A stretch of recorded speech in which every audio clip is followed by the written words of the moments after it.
I was running through the rain trying to get home as quickly as possible when I noticed my crush James walking onto the school grounds. I didn't want him to see me like this. I was soaked to the bone, looking like a drowned rat. But I had to know what he was up to. What if he was breaking into the school? I decided to follow him. And at one point, I swear, he turned around and looked right at me. I didn't know if I was seeing things, but it even looked like he smiled at me. Wait, did he want me to follow him? Suddenly, I felt brave. I was going to tell him how I felt. The moment I'd waited for my whole life had arrived. But then I saw him climbing into the tornado shelter, and that should have been my first warning not to keep following him, because things were about to get super weird. Before I unleash my crazy story onto you, click like and subscribe to stay up to date with all the madness that My Story Animated has in store for you. Okay, so there I was, climbing into a tornado shelter after my crush, with absolutely no plan of what I'd do next. I was acting purely on impulse, and it felt amazing. I felt sure he knew I'd climbed in after him, but I couldn't see anything, so I used the flashlight on my phone and realized he'd already gone down the stairs. The rain was really pouring now, so I closed the lid. The last thing I wanted was to flood the shelter. Not on a special night like tonight. I'd never been this close to James before, just the two of us alone. Except we weren't alone. As soon as I closed the lid, I heard a girl's voice. No! I started panicking and decided this had been a stupid idea. I pushed the lid to climb back out, but it wouldn't open. No matter how hard I pushed it, it didn't budge. Oh my gosh, I was stuck. If it had just been me and James down there, it would have been quite exciting. But suddenly I heard a kissing sound and I realized my worst nightmare had just come true. I was stuck in a tornado shelter with my crush and his girlfriend by the sounds of things. I didn't want them to know I was there, like some creepy stalkers, so I tried to keep as quiet as possible. I could hear them laughing, and then the girl said, "Did anyone see you come in here? I hope we didn't get caught." And James replied, "No, I don't think so. Oh no, wait, there was a girl from my school, but she wouldn't say anything. She's such a loser." At that, I had to cover my face. I wanted to cry. It felt like he'd shoved a knife through my heart. And then I felt angry. I had to get out of there. This was literally the most embarrassing situation to ever be in. And what would my parents think when they found out? I gave the lid one final push, but I pushed too hard. The next moment, I lost my footing and was rolling down the stairs. I landed with a thump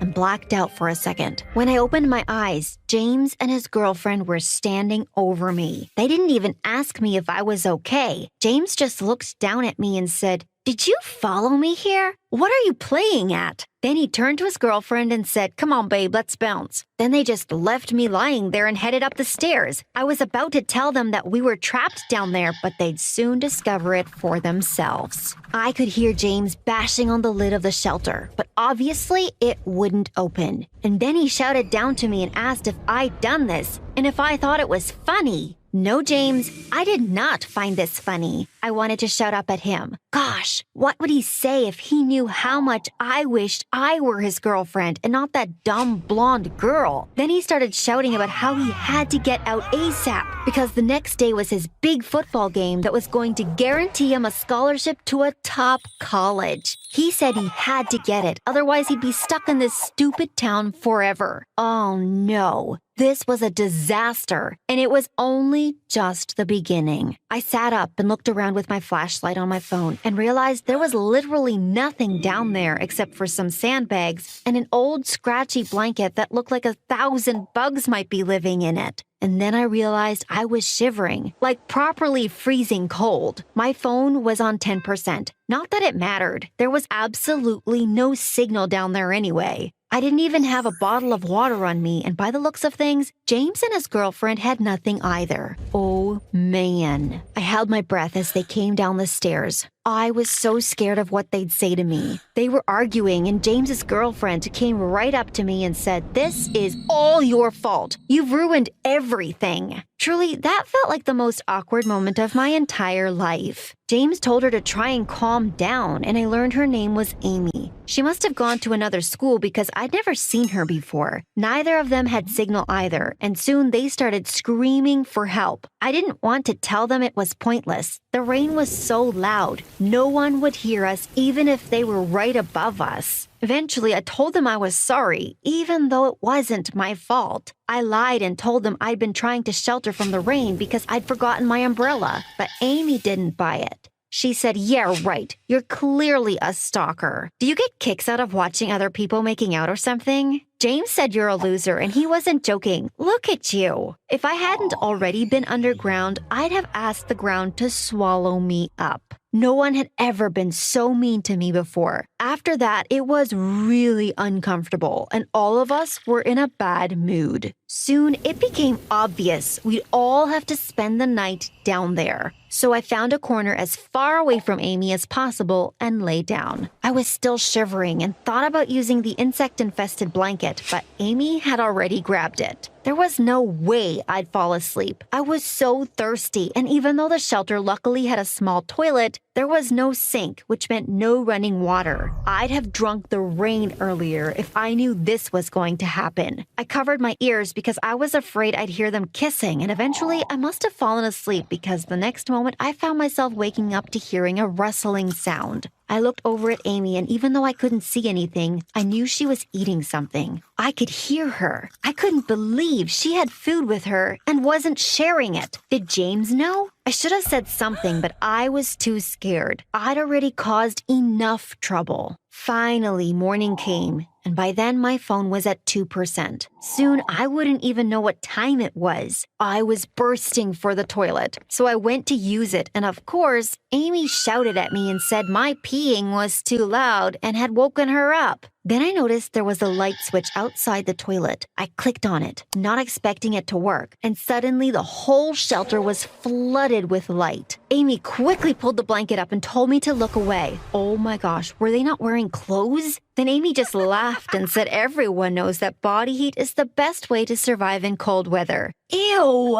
Once they got dressed, I realized how pretty Amy was, and it really annoyed me. How could I have thought James would ever be interested in someone like me when he had Amy? I ran up the stairs and tried to push the lid again, but then I just sat there waiting for people to arrive at school. Then I'd scream my head off. Plus, I didn't want them to look at me. I felt so insecure about my running clothes, and I hadn't even shaved my legs. I didn't want James noticing. I could hear the school bell and feet walking over us, but no one heard me scream. How long would we be down here? James was complaining about being hungry, and Amy too, but I knew Amy had eaten something in the night. She was a liar. We started looking around the place to see if we could find anything, and James suddenly sounded happy. Under the sandbags, he'd found some old bottles of water. The water looked disgusting, but I'd have drunk anything by that point. Both James and I downed like a liter each, but Amy refused. Suit yourself, I thought. Then about an hour later, I started getting a weird pain in my stomach. Oh no, there was no toilet paper. This couldn't be happening. I had to run and almost puked my guts up. And I wasn't the only one. James raced in after me, and at one point, we were both lying on the floor taking it in turns to vomit. Not exactly what I had in mind for our first date together. That water must have been 20 years old or something. Amy got seriously annoyed and even tried to drag James out of the bathroom. Was she jealous? And then I noticed an empty soda bottle behind the toilet. Had Amy secretly had a bottle of soda and not told us? How selfish. That first day seemed to fly by. Most of it spent in the bathroom, of course. By the end of the day, I'd almost lost my voice from screaming for help. Would we be stuck down there forever?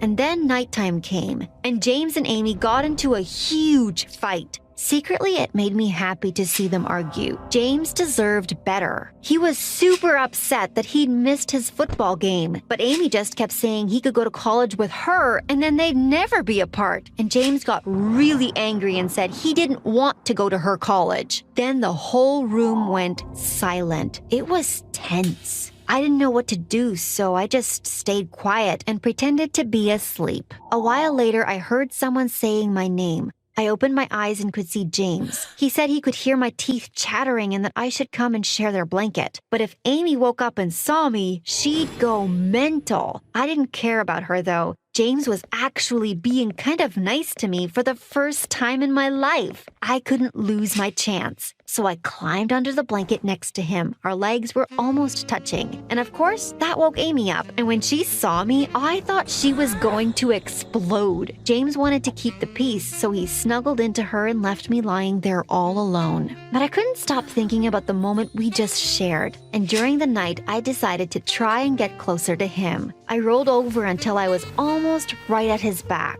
But then I heard something. They were kissing. I was watching them, wishing it was me he was kissing. I couldn't stop staring, but suddenly, Amy opened her eyes and caught me watching them. She told James, but James said I was asleep and that they should get some sleep too. But James didn't go back to sleep. He waited until Amy was snoring next to him, and then he reached out his hand and grabbed mine. I felt like my heart was going to explode, and I so badly wanted to get closer to him, but it was too risky. There was always the next night, right? So we fell asleep holding hands, and I couldn't stop smiling. In the morning, though, I was lying there all alone. When Amy got up to go to the bathroom, I smiled at James, and he smiled back. But then Amy came out and saw me and said, "Freak, stop staring at us like that." I thought James would stick up for me, but he didn't. He was acting like nothing had happened between us. The rest of that day was kind of weird. We just sat around quietly. At one point, James almost fainted. I mean, we were all starving. I was so weak, I just kept napping, and when I woke up from one of my naps, James and Amy were eating biscuits.